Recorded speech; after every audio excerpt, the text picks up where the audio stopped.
یہ مضمون الحسن رسالہ آتا ہے لاہور سے، فروری 2021 کا ہے، اور مولانا سلمان الحق صاحب مدرس جامعہ حقانیہ، ابن حضرت مولانا انوار الحق حقانی صاحب شیخ الحدیث اور محتمم، فرمایا کہ میں سمجھتا ہوں کہ کوئی بہت بڑا بدنصیبی ہوگا جو ان نبوی بشارتوں کو پڑھنے یا سننے کے بعد بھی نماز فجر چھوڑ کر سوتا رہے گا۔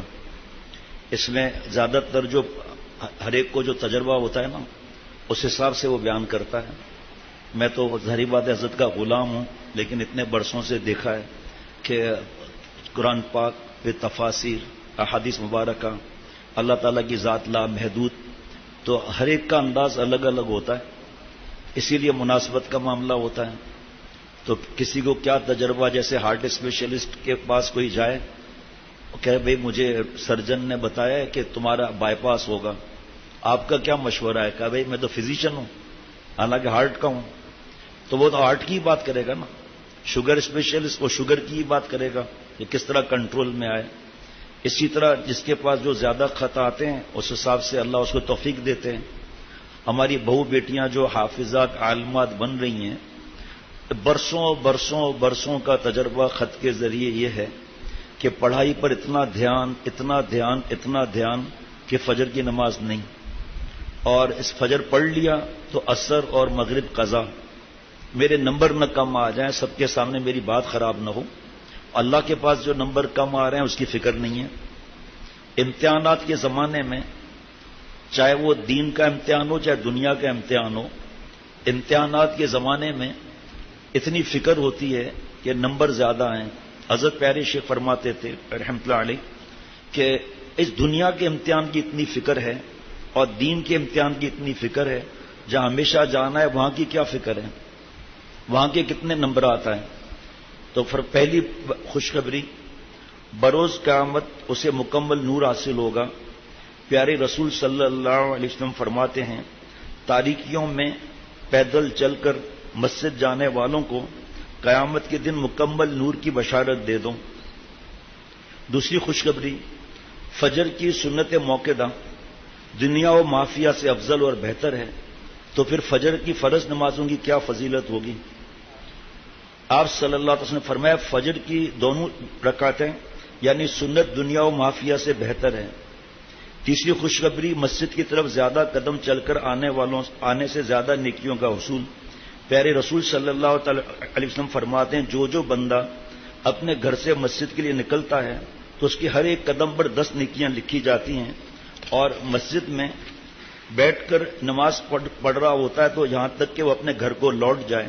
مفتی محمد نعیم صاحب نے غالباً مغرب میں یا عصر میں، مجھے یاد نہیں، یہاں کھڑے ہو کر پھر دیکھا تو کچھ اور لوگ بھی، ایسا نہیں وہ کوئی بھی نماز تھی مجھے یاد نہیں ہے، تو وہ جو لال پٹی اس کے اس طرف بیٹھے تھے، تو فرمایا کہ مسجد میں آ جاؤ نا، وہاں باتیں کرنے سے فائدہ کیا ہے؟ اللہ کے گھر قریب پہنچ چکے تو قریب آ جاؤ نا، پہلی صف کی فکر کرو۔ تو یہ چیز کے لیے ہمیں بھی تو خود فکر رکھنی چاہیے نا، کہ فجر کی نماز نہیں پڑھی، تعلق بھی ہے شیخ سے، لیکن بتا بھی رہے ہیں لیکن عمل نہیں کر رہے، خط نہیں لکھ رہے، پوچھ نہیں رہے کیا کرنا ہے۔ بھائی 4 رکعت پڑھ لو، ابھی آج کل الحمدللہ 6 یا 7ویں دفعہ اللہ تعالیٰ کی توفیق سے حضرت کے صدقے دامت برکاتہم کے صدقے، حضرت شاہ عبد المتین صاحب دامت برکاتہم کے صدقے توجہ سے 7ویں یا 8ویں مرتبہ بیشتی زیور کا 7واں حصہ شروع کیا ہے۔ 5 منٹ ہی پڑھ لیں، اس میں نیکیوں کے بارے میں لکھا ہے کہ بھئی اس طرح نمازیں نہ پڑھنا، اور فرمایا کہ ہر گناہ چھوڑنے کا آسان طریقہ یہ ہے کہ اپنے مربی سے پوچھ کر چند رکعت پڑھ لو، 2-3 وقت کا کھانا نہ کھاؤ، 2-3 وقت کا کھانا نہ کھاؤ، اور پھر جیسا شیخ کہے روزہ رکھو۔ اب یہ کرنا نہیں ہے، مجاہدہ اٹھانا نہیں ہے تو فجر کی نماز بھی نہیں ہوتی۔ جب گھر کی بہو بیٹیاں اور مرد نماز نہیں پڑھیں گے تو بچے کیسے نماز پڑھیں گے؟ یہ جو ہم وعدہ کرتے ہیں نا کہ آئندہ میں گناہ نہیں کروں گا، ارادہ میں آج کے بعد پہلی صف میں رہوں گا فجر میں، تو حضرت فرماتے تھے ارادہ وہ ہے جو مراد آباد تک پہنچا دے۔ اگر دوبارہ گناہ کر رہے ہو، کبھی ہو جائے وہ بات اور ہے، اگر کبھی ہو جائے وہ بات اور ہے، لیکن اگر عمل نہیں کیا تو یہ ارادہ نہیں ہے، یہ جذبات ہے۔ اللہ جذبات سے نہیں ملتے، ارادے سے ملتے، اس کا مطلب ارادہ صحیح نہیں۔ مشقت اٹھانے کے لیے تیار نہیں. حضرت ضامن شہید رحمۃ اللہ علیہ سے حضرت میاں جی نور محمد صاحب رحمۃ اللہ علیہ نے فرمایا کہ 1,25,000 مرتبہ ذکر کر کے پھر اٹھنا. عصر کے بعد فرمایا 1,25,000 مرتبہ. صرف تھوڑا سوئے ہیں, کھانا تھوڑا کھایا ہے اور واش روم گئے ہیں, اور دوسرے دن عصر پر جا کر 1,25,000 پورا ہوا. اب تو یہ مجاہدے تو نہیں ہے. آپ کو پتا ہوگا سب کو کہ پہلے وقت کا مجاہدہ تھا کم کھانا, کم بولنا, کم سونا, اور اب متعلقین سے کہا جاتا تھا کہ جا کے دوسرے سالکین کے لکڑیاں کاٹ کر لے آؤ. سردی کی بات ہے, گرم پانی, پر ان کے لیے کوئی مجاہدہ نہیں. اللہ تعالیٰ اچھا کھلا رہے ہیں, اچھا پلا رہے ہیں, اور نماز نہ پڑھنا ناشکری. میں پورا تو نہیں پڑھ سکوں گا. فرمایا چوتھی خوشخبری, نماز فجر میں فرشتے حاضر ہوتے ہیں. ارشاد باری تعالی ہے بنی اسرائیل سورت میں, سورہ بنی اسرائیل میں, اے پیغمبر سورج ڈھلنے کے وقت سے لے کر رات کے اندھیرے تک نماز قائم کرو, اور فجر کے وقت قرآن پڑھنے کا اہتمام کرو. یاد رکھو کہ فجر کی تلاوت میں مجموعہ حاضر ہوتا ہے. پانچویں خوشخبری, پیارے رسول صلی اللہ تعالی علیہ وسلم فرماتے ہیں وہ شخص ہرگز جہنم میں نہیں جائے گا جو طلوع آفتاب سے پہلے اور غروب آفتاب سے پہلے نماز پڑھے, یعنی فجر اور عصر کی نماز. چھٹی خوشخبری, حضرت جریر بن عبداللہ رضی اللہ عنہ فرماتے ہیں کہ ہم نبی کریم صلی اللہ علیہ وسلم کی خدمت میں حاضر تھے.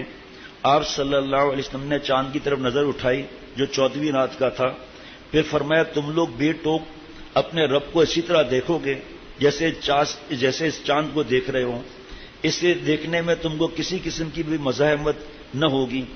یا یہ فرمایا کہ تمہیں اس کے دیدار میں مطلق شبہ نہ ہوگا, اس لیے کہ اگر تم سے سورج کے طلوع اور غروب سے پہلے یعنی فجر اور نمازوں کے پڑھنے میں کوتاہی نہ ہو سکے تو ایسا ضرور کرو. اچھا چلو یہ تو اس میں تھوڑا ہی ہے. پیارے رسول صلی اللہ علیہ وسلم فرماتے ہیں جس نے عشاء کی نماز با جماعت ادا کی تو گیا اس نے آدھی رات قیام کیا. جس نے صبح کی نماز با جماعت ادا کی تو گویا اس نے پوری رات تہجد پڑھی. آٹھویں خوشخبری, پیارے رسول صلی اللہ علیہ وسلم فرماتے ہیں کہ جو شخص نماز فجر پڑھنے کے بعد اپنی جائے نماز پر بیٹھا رہے تو فرشتے اس کے لیے دعا کرتے ہیں, اور فرشتوں کی دعا یہ ہوتی ہے کہ اے اللہ اس بندے کی مغفرت فرما, اے اللہ اس بندے پر رحم فرما. حضرت شیخ الحدیث وہاں زکریا صاحب رحمۃ اللہ علیہ کا دیکھ لیں, آپ بھی تھی, ہمارے حضرت والا کے سوانے دیکھ لیں. آپ بچپن سے ہی نماز کی فکر, اور مسجد میں فجر کے بعد آدھے گھنٹے بیٹھے ہوئے ہیں, اور بھی جتنا زیادہ اشراق کے بعد بیٹھے ہوئے ہیں. اللہ مجھے بھی توفیق عطا فرمائے. جو شخص فجر کی نماز با جماعت ادا کرنے کے بعد طلوع آفتاب تک بیٹھ کر اللہ کا ذکر و اذکار کرتا رہے پھر 2 رکعت نماز ادا کرے تو اسے پورا حج اور عمرے کا ثواب حاصل ہوگا نفلی. اللہ نماز فجر آفات اور مصائب سے حفاظت کی ضامن ہے. پیارے رسول صلی اللہ علیہ وسلم فرماتے ہیں کہ جو صبح کی نماز ادا کر لے وہ اللہ کے حفظ و امان میں آ جاتا ہے. یہ دوبارہ پڑھتا ہوں کہ حضرت مولانا سلمان الحق صاحب فرماتے ہیں کہ میں سمجھتا ہوں کہ کوئی بہت بڑا بدنصیبی ہوگا جن نبوی بشارتوں کو پڑھنے یا سننے کے بعد بھی نماز فجر چھوڑ کر سوتا رہتا ہے. یہ نعمت میں مشغول ہے. نماز پڑھنے والا نعمت دینے والے کے ساتھ مشغول ہے. عصر کی نماز کے لیے تقریباً میرے خیال میں یہ 7-8 صفحات ہیں, یہ جس میں سے میں 1-2 ہی پڑھ لیتا ہوں. یہ کہاں ہے یہ میں آپ کو بتا دیتا ہوں. یہ مظاہر ایک جدید شرح مشکات شریف اردو میں زبان اور بیان کے نئے اسلوب میں یہ لکھے ہوئے ہیں سب. حضرت ابن عمر رضی اللہ عنہما راوی ہیں کہ نبی کریم صلی اللہ علیہ وسلم نے فرمایا جس شخص کی عصر کی نماز قضا ہوئی تو گویا اس کا مال اور اس کے اہل و عیال سب لٹ گئے. بخاری شریف اور مسلم شریف.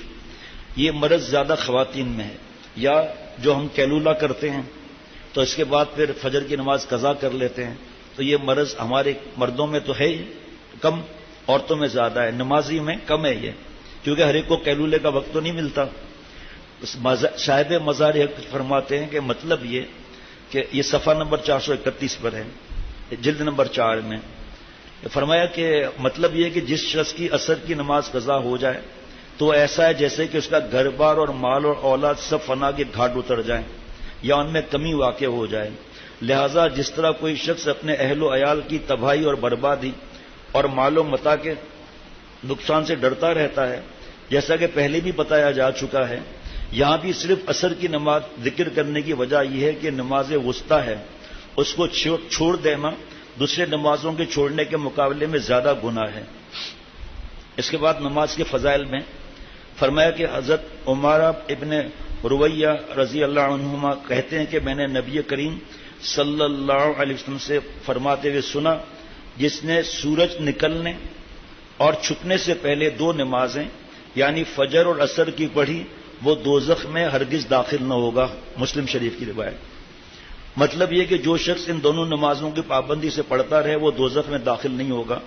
بظاہر تو یہ حدیث اس بات پر دلالت کرتی ہے کہ جو شخص ان دونوں نمازوں میں مداومت کرے گا وہ دوسری نمازوں کو چھوڑنے یا دوسرے گناہوں کے صدور کے سبب دوزخ میں داخل نہیں کیا جائے گا۔